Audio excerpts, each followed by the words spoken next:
বাংলার সাম্প্রতিক রাজনীতিতে যেসব নতুন মুখ আলোচনায় এসেছে তাদের মধ্যে অন্যতম হলেন নওশাদ সিদ্দিকী। তরুণ এই রাজনীতিবিদ শুধু অল্প সময়ের মধ্যেই নয়, পশ্চিমবঙ্গের রাজনীতিতে একটি গুরুত্বপূর্ণ পরিচিতি তৈরি করেছেন।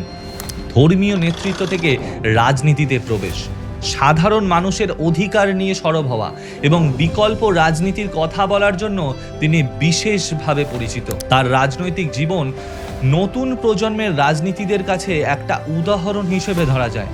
আসলে কে এই নওশাদ সিদ্দিকী? নমস্কার, বলবো আমি অরিজিৎ।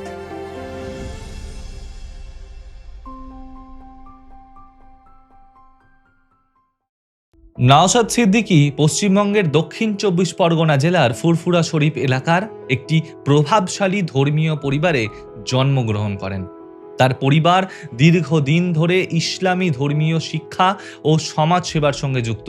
তিনি বিখ্যাত সুফি দরগা বা ফুরফুরা শরীফের পীর পরিবারের সদস্য। এই দরগা বহু বছর ধরে বাংলার মুসলিম সমাজের একটি গুরুত্বপূর্ণ ধর্মীয় ও সামাজিক কেন্দ্র হিসেবে পরিচিতি লাভ করেছিল।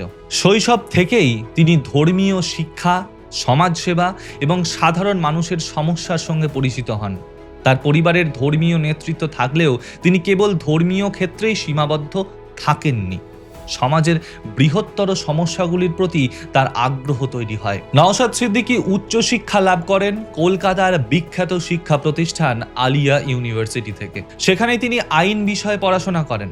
আইন পড়াশোনার ফলে সমাজ, সংবিধান এবং নাগরিক অধিকারের বিষয়ে তার ধারণা আরও স্পষ্ট হয়। এই শিক্ষা জীবনেই পরবর্তীতে তিনি রাজনৈতিক চিন্তাধারাকে গঠন করতে গুরুত্বপূর্ণ ভূমিকা পালন করেন। পশ্চিমবঙ্গের রাজনীতিতে দীর্ঘদিন ধরে দুই প্রধান শক্তি হিসেবে দেখা গেছে, এক অল ইন্ডিয়া তৃণমূল কংগ্রেস এবং কমিউনিস্ট পার্টি অফ ইন্ডিয়া মার্কসিস্টকে। পরে আরও একটি বড় শক্তি হিসেবে উঠে আসে ভারতীয় জনতা পার্টি। এই তিন শক্তির মধ্যে রাজনৈতিক প্রতিদ্বন্দ্বিতা চললেও অনেক মানুষের মধ্যে বিকল্প রাজনৈতিক শক্তির প্রয়োজন অনুভূত হচ্ছিল। এই পরিস্থিতিতে নওশাদ সিদ্দিকী নতুন ধরনের রাজনীতির কথা বলেন। তিনি দাবি করেন যে সাধারণ মানুষের প্রকৃত সমস্যাগুলি অনেক সময় মূলধারার রাজনীতিতে উপেক্ষিত হয়। বিশেষ করে কৃষক, শ্রমিক এবং পিছিয়ে পড়া মানুষের উন্নয়ন নিয়ে তিনি সরব হয়েছেন। ২০২১ সালের বিধানসভা নির্বাচনের আগে নওশাদ সিদ্দিকী একটি নতুন রাজনৈতিক দল গঠন করেন, যার নাম হয় ইন্ডিয়ান সেকুলার ফ্রন্ট বা আইএসএফ। এই দলের লক্ষ্য ছিল ধর্মনিরপেক্ষতা, সামাজিক ন্যায় বিচার এবং প্রান্তিক মানুষের অধিকার রক্ষা করা।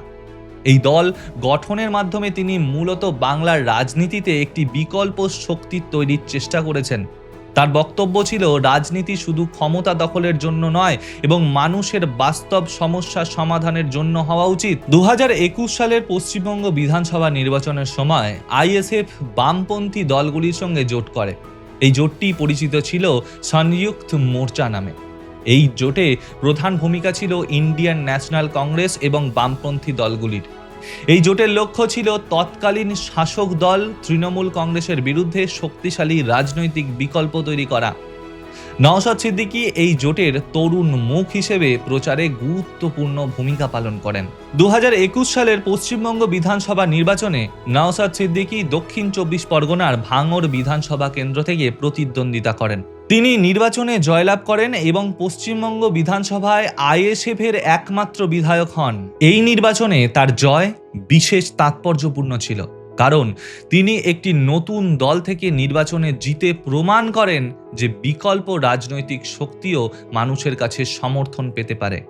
বিধায়ক হিসেবে নওশাদ সিদ্দিকী বিভিন্ন সামাজিক ও রাজনৈতিক বিষয় নিয়ে বিধানসভায় সরব হন এবং ভূমিকা পালন করেন। তিনি বিশেষ করে কৃষকের সমস্যা, বেকারত্ব, শিক্ষা এবং সংখ্যালঘুদের উন্নয়নের বিষয় নিয়ে কথা বলেছেন।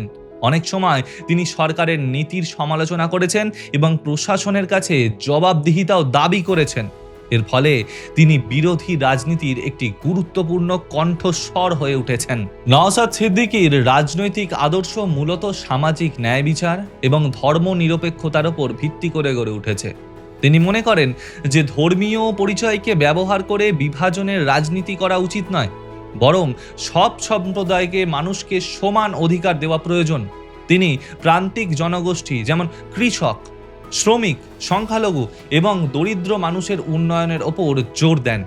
তার মতে রাজনীতির মূলত লক্ষ্য হওয়া উচিত মানুষের জীবনযাত্রার মান উন্নয়ন করা। নওশাদ সিদ্দিকীর রাজনৈতিক জীবন বিতর্কমুক্ত নয়। অনেক সমালোচনা মনে করেন যে তিনি ধর্মীয় পরিচয় এবং রাজনীতিতে প্রভাব ফেলেছে তার ধর্মীয় পরিচয়। আবার কেউ কেউ মনে করেন যে তিনি সংখ্যালঘু রাজনীতির প্রতিনিধিত্ব করেন। তবে তার সমর্থকরা বলেন তিনি মূলত সামাজিক ন্যায় বিচার এবং মানুষের অধিকারের কথা বলেন। পশ্চিমবঙ্গের রাজনীতিতে তরুণ নেতা হিসেবে নওশাদ সিদ্দিকীর ভবিষ্যৎ সম্ভাবনা নিয়ে অনেক আলোচনা রয়েছে। তিনি যদি সংগঠনকে শক্তিশালী করতে পারেন এবং বৃহত্তর জনসমর্থন অর্জন করতে পারেন, তাহলে ভবিষ্যতে আরও বড় রাজনৈতিক ভূমিকা পালন করতে পারেন। বাংলার রাজনীতিতে নতুন প্রজন্মের নেতৃত্বের প্রয়োজন রয়েছে। সেই দিক থেকে নওশাদ সিদ্দিকী অনেকের কাছে একটি সম্ভাবনাময় নেতা হিসেবে বিবেচিতই হয়েছেন। সবশেষে বলা যায়, নওশাদ সিদ্দিকীর রাজনৈতিক জীবন এখনও তুলনামূলকভাবে নতুন হলেও তিনি ইতিমধ্যেই পশ্চিমবঙ্গের রাজনীতিতে একটি স্বতন্ত্র পরিচয় তৈরি করতে কিন্তু সক্ষম হয়েছেন। ধর্মীয় পরিবার থেকে উঠে এসে তিনি রাজনীতিতে সক্রিয় ভূমিকা পালন করেছেন এবং প্রান্তিক মানুষের কথা বলার চেষ্টা করেছেন। ভবিষ্যতে তার রাজনৈতিক পথ কোন দিকে এগোবে তা তো সময়ই বলবে। তবে এটুকু নিশ্চিত যে তরুণ নেতা হিসেবে তিনি ইতিমধ্যেই বাংলার রাজনীতিতে আলোচনার একটি গুরুত্বপূর্ণ বিষয় হয়ে উঠেছেন। নওশাদ সিদ্দিকীকে নিয়ে আপনার কি মতামত? কমেন্ট করে জানান আমাকে। চ্যানেলটিকে লাইক, শেয়ার, সাবস্ক্রাইব করে পাশে থাকা বেল আইকনটিকে প্রেস করে দেবেন। নমস্কার।